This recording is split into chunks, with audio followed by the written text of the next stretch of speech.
And we're back, and again tonight is our Sick Drummer Magazine Brutal Beatings compilation, edition number 17 special, where I'm playing all the music off the compilation and throwing in a few interviews from some of the bands on the compilation. And the next band we have up is Theories, and I have their drummer with me right now, Joe Axler. Welcome to the show, Joe, and congratulations on being on the CD.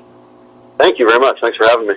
Okay, so Joe, give us a little bit of history about Theories, where you're from, how you got started, and how long you've been around. We are all from Seattle. We've been around about 4 years.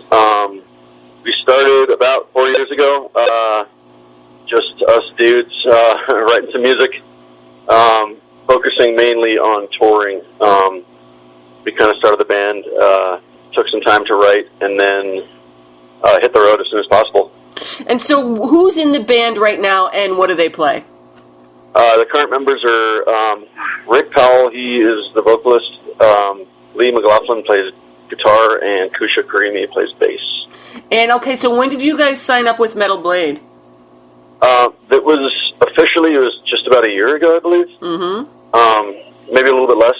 Mm-hmm. And the first record we put out with them was this past March. We put out Regression. And I was going to say, you recently also just wrapped up a tour. Tell us a little bit about that. How did the tour go? And didn't Sick Drummer Magazine do some, drum cam work on this tour? Yeah, the tour went really well. It was just about 7 weeks altogether. It was us, Black Breath, Ringworm, and Goat Whore. And that ended just over the 6-week point in Atlanta, and then we did another additional 4 dates on the way home with Black Breath, because we both live in Seattle. I mean, we share a practice space, so it only made sense to continue on the way home. And yeah, we filmed a drum cam video for the song Shame I believe it was in Pittsburgh. Mm-hmm. And that was pretty cool. Now, let's talk about your latest release, Regression, out now on Metal Blade Records. What can you tell us about this album? What's it about, and what can the listener expect when listening to it? It's basically about the decline of the world and society as we know it. Musically, it's technically not grindcore, but it has a majority of grindcore elements, and some metal, so I guess death grind. It's just, I don't know, it's gnarly. It's fast, and there's no bullshit. So tell us a little bit about yourself, Joe, now. How old were you when you first started playing drums, and is drums the first instrument you were interested in? Yeah, definitely. My father got me my first drum kit when I was 14, I believe. Mm-hmm. And I briefly played. I was in New York at the time. I played in a really bad punk band for about 6 months. Then I went through some life stuff and started up again when I was 19, when I moved to Seattle. And that was that. I started playing here. I started seriously playing drums when I was 19. Mm-hmm. And I played in a punk-ish band in Seattle. The first one I did was called Crime Scene. I was around for about a year.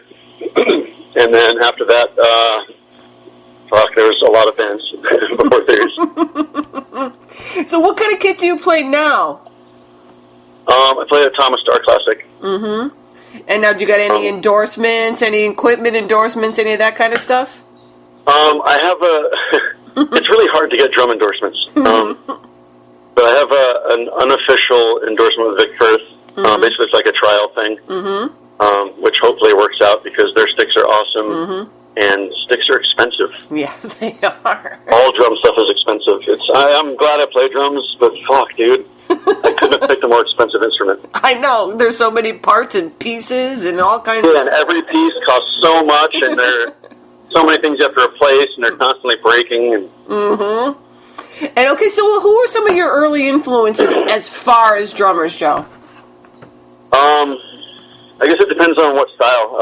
Grind-wise, Rob Proctor, mm-hmm. the drummer from Assuck, he was one of the first drummers I heard mm-hmm. of that aggressive style. I was like, holy shit, I want to do what he's doing. Mainly him. Mm-hmm. And what are the drummers that you are in awe of now? Currently? Mm-hmm. It's weird. It's mostly my friends and peers. Mm-hmm. Dave McGraw that plays in Cattle is fucking incredible. Brian that plays in Noisier and Phobia and PLS. Danny Walker, who also plays in Phobia, and Murder Construct and Intronaut.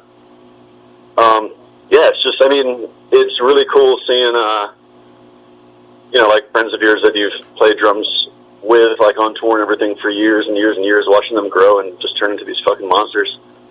And so what's coming up for you guys? What's coming up for Theories for the rest of the year?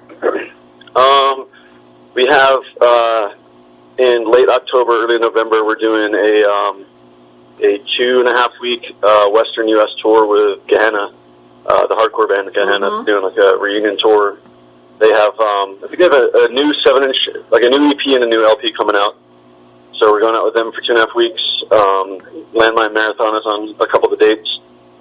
And it's down to Southern California to play the Punk's Not Dead Fest, which has an incredible lineup as well. And Joe, I know you guys have a lot of loyal supporters. Anything you would like to say to them all in closing? Thank you.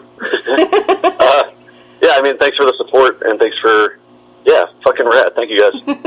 Okay, again, Joe, congratulations on being picked to be on the Sick Drummer Magazine compilation, and best of success to you and the band. Thank you so much, and thanks for having me. Sick Drummer rules.